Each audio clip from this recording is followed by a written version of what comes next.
और अगर आपके पास पुर्तगाल का वीज़ा नहीं है और आप जर्मनी फ्रांस से अगर आएंगे तो आपको अभी पेपर्स नहीं मिलेंगे। वहाँ पे तो जुनते के लिए आपको पूछते हैं कि आपके पास रेजिडेंस कार्ड है। इट डजंट मेक सेंस, ये सेंस ही नहीं बनती।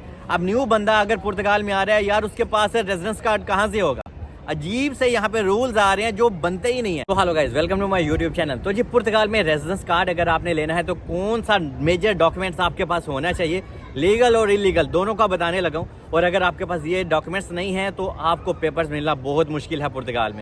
एक एक चीज़ आपको बताने लगा। और यहाँ पे बहुत ज़्यादा रूल इमिग्रेशन को लेके चेंज हो रहे हैं। और सबसे बड़ी परेशानी है जुनता बनवाने के लिए, वो भी लिस्बन में। अगर आपने प्रूफ ऑफ एड्रेस, जुनता हम प्रूफ ऑफ एड्रेस को बोलते हैं, अगर आपने वो बनवाना है तो यहाँ पे चीज़ें अभी बदलने लगी हैं और बहुत टाइट होने लगी हैं। एक एक चीज़ आपको बताता हूँ। अगर तो आपने मेरे चैनल को सब्सक्राइब करें, बेल आइकन पे प्रेस करें। इंस्टाग्राम और फेसबुक का पेज आपको डिस्क्रिप्शन में मिल जाएगा। और जब आप मुझे मैसेज करते हैं तो यार एक आध क्वेश्चन ही पूछा करें। आपके पीछे 100-200 बंदा होता है यार, मुझे सबको रिप्लाई देना है। और वो नए लोग बेचारे मुझे मैसेज करते हैं कि सलमान आप तो रिप्लाई नहीं दे रहे। अभी उनको क्या बताऊं कि मैं जिसको रिप्लाई दे देता हूं यार वही जानने छोड़ दे। तो आप दूसरों का ख्याल रखा करें, इसीलिए आजकल मैंने एक आध मैसेज अलाउ किया हुआ है। सबसे पहले मैं आपको बता दूं, अगर आप लीगल हैं या इलीगल और आपने पुर्तगाल में आने का प्लान बनाया तो आपके पास आपका वैलिड वीज़ा होना चाहिए। और अभी इलीगल वालों के पास तो वैलिड वीज़ा कहाँ से होगा, लेकिन एटलीस्ट आप अपने लिए प्रूफ बनवा सकते हैं। प्रूफ क्या कि आप जिस टिकट से पुर्तगाल में आपने एंट्री किया वो आपके पास होनी चाहिए।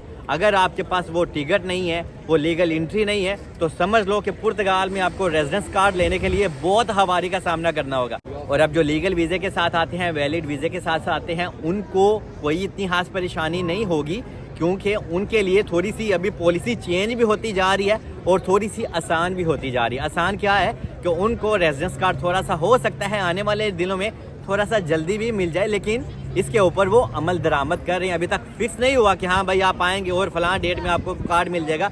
फिलहाल ऐसा नहीं हुआ, लेकिन आने वाले दिनों में ऐसा हो सकता है। और अगर आपके पास पुर्तगाल का वीज़ा नहीं है और आप जर्मनी फ्रांस से अगर आएंगे तो आपको अभी पेपर्स नहीं मिलेंगे। लोगों ने कुछ ऐसी वीडियोस देखी हैं, लेकिन ऐसा फ़िलहाल कोई सीन नहीं है यार। फ़िलहाल अगर आपका वैलिड वीज़ा चाहे वो जर्मनी का है, नॉर्वे का है, फ्रांस का है या स्पेन का है, तो जनाब अगर आपका किसी भी कंट्री का शेंजन जोन में से वीज़ा लगता है, मल्टीपल वीज़ा, तो आप लीगली पुर्तगाल में आके एंट्री कर सकते हैं, अपने रेजिडेंस कार्ड के लिए अप्लाई कर सकते हैं। लेकिन पुर्तगाल में आने से पहले एक चीज़ मेक श्योर करिएगा कि यहाँ पे जनाब हालात बहुत डिफ़िकल्ट है।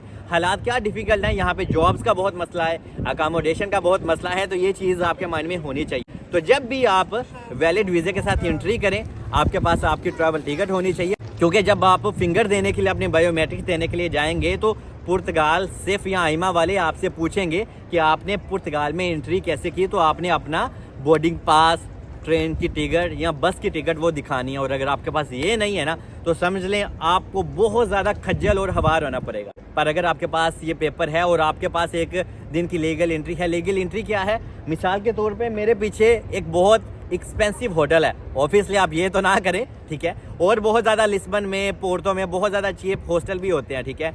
कोई 30 यूरो में, कोई 50 यूरो में, कोई 40 यूरो में पर नाइट के हिसाब से वो रखते हैं। तो वो आपको लीगल एंट्री का पेपर भी दे देते हैं। तो आपको मैं रेकमेंड करूँगा एक आध दिन वहीं पे सो लिया करें, रेस्ट कर लिया करें। तो अगर आपको सोते सोते एक चीज़ मिलती है तो वो आपका प्रूफ बन जाता है, तो वो आपके काम आता है। और जो लीगल वीज़े पे आते हैं उनको जनाब आपका रेजिडेंस कार्ड मिलेगा 18 से 20 महीने में। लेकिन जो लीगल वीज़े के साथ आते हैं तो बाद में कुछ लोग 6 टैक्स पे करने के बाद, 6 महीने के बाद, 7 महीने के बाद वो लॉयर का सहारा लेते हैं, वकीलों का सहारा लेते हैं। फिर उनको फ़ीस पे करते हैं और वकील वगैरह उनका कोर्ट में एमरजेंसी केस दर्ज करवाते हैं, अप्लाई करवाते हैं। और जिनमें से मेरे एक दोस्त असद भी शामिल हैं, उन्होंने भी ऐसे ही अपना कार्ड लिया है 6 महीने में। उनके साथ मैं इंटरव्यू भी करूँगा। और एक और मेरे दोस्त हैं, दोस्त तो नहीं है, वो मेरे ऐसे सब्सक्राइबर हैं, तो उन्होंने भी 6 महीने में ही अपना कार्ड लिया है। लेकिन टोटल तकरीबन उनको 9 महीने लग गए, क्योंकि वकील आपके लिए अपॉइंटमेंट्स वगैरह लेता है। तो इस बाद में आप अपने बायोमेट्रिक्स देने के लिए जाते हैं, तो इस बीच में तकरीबन 8 से 9 महीने तो लग ही जाते हैं। और जो लोग इलीगल हैं उनका ज़रा बाद में बताता हूँ, लेकिन पहले एक चीज़ इलीगल और लीगल दोनों के लिए है। वो क्या है कि अभी लिस्बन में जुनता बनवाना बहुत मुश्किल हो जाएगा। और जुनता क्या है, प्रूफ ऑफ एड्रेस, ये बहुत मेन चीज़ है। तो आजकल यहाँ पे बहुत सारे अलग रूल आ गए हैं जो समझ में नहीं आते। वो क्या है, मिसाल के तौर पे अगर आप मार्टी मनीज में जाते हैं, वहाँ पे तो जुनते के लिए आपको पूछते हैं कि आपके पास रेजिडेंस कार्ड है। इट डजंट मेक सेंस, ये सेंस ही नहीं बनती। अब न्यू बंदा अगर पुर्तगाल में आ रहा है यार, उसके पास रेजिडेंस कार्ड कहाँ से होगा?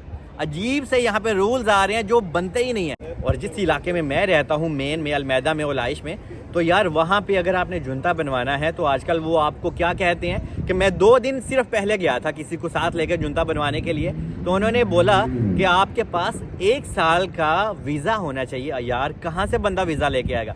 यहाँ तो शेंजन वीज़ा होता है 21 दिन का, 1 महीने का, या 7 दिन का, या 3 महीने का। यहाँ अगर आपकी प्रोफाइल बहुत अच्छी है तो किसी किसी का 6 महीने या 1 साल का होता है, लेकिन नॉर्मली तो यार वीज़ा सिर्फ बहुत शॉर्ट टर्म का होता है। तो मैंने उनको बहस भी की कि ये आपका कौन सा नया रूल है, क्योंकि जब नए लोग यहाँ पे आते हैं उनके पास तो थोड़े ही दिन का वीज़ा वैलिड होता है, तो ये क्या आप कर रहे हैं? तो उसने कहा रूल इज़ रूल। तो ये बात कह के उसने हमें बंद करवा दिया। उसने कहा आप चाहें तो आप कंप्लेन इसके ऊपर कर सकते हैं। मैंने कहा कहाँ कंप्लेन करूँ यार, ठीक है, ये गवर्नमेंट की तरफ से नए नए रूल्स आ रहे हैं जो बहुत परेशानी वाले हैं, लेकिन ये चीज़ें फ़िलहाल लिस्बन में ही हो रही हैं। ये पोर्टो में ऐसा वैसा कोई सीन नहीं है। यहाँ पे हर एक स्टेट का, हर एक सिटी का अलग ही रूल्स है और अलग ही सीन है। और अगर आप आउट ऑफ लिस्बन में कहीं जाके अपना जूता प्रूफ ऑफ एड्रेस बनाते हैं तो वहाँ पे थोड़ी सी अभी नरमी है, आसानी है, आप आराम से बनवा सकते हैं। अभी बताता हूँ जो इल्लीगल लोग हैं, तो यार इल्लीगल वालों को बहुत ज़्यादा परेशानी का सामना करना पड़ता है, क्योंकि यहाँ पे इल्लीगल वाले जो लोग होते हैं उनके पास, कुछ लोगों के पास तो बस की टिकट भी नहीं होती, क्योंकि वो इधर उधर से आए हुए हैं। कोई रोमानिया से आया हुआ है, कोई इटली से डंकी लगा के, बहुत सारी परेशानियाँ होती हैं। कोई क्रोएशिया, कोई सर्बिया से आया हुआ है पुर्तगाल में, तो इस वजह से उन लोगों को बहुत मसला है। आज से 1 साल पहले कोई मसला नहीं था। आप पुर्तगाल में आते थे, आप अपने टैक्सेस वगैरह देते थे तो लोगों को कार्ड मिल जाता था, चाहे आप लीगल हैं या इलीगल। लेकिन अभी जो इलीगल वाले हैं उनसे ये पूछते हैं कि आपने एंट्री कैसे की, आपके पास वीज़ा कौन सा है, आप यहाँ पे क्या करते हैं, आपके पास सारे डॉक्यूमेंट्स हैं कि नहीं। ये सारी चीज़ें इलीगल वालों से के साथ हो रही हैं, क्योंकि जब आप पुर्तगाल में आएंगे आप देखेंगे कि यहाँ पे लोगों ने अपने बायोमेट्रिक्स दे दिए हुए हैं और वो महीनों से 8-8, 1-1 साल से अपने रेजिडेंस कार्ड का इंतज़ार कर रहे हैं और उनके पास कार्ड अभी तक नहीं आया, क्योंकि कुछ लोगों का, इलीगल वालों का मसला है असाइलम का।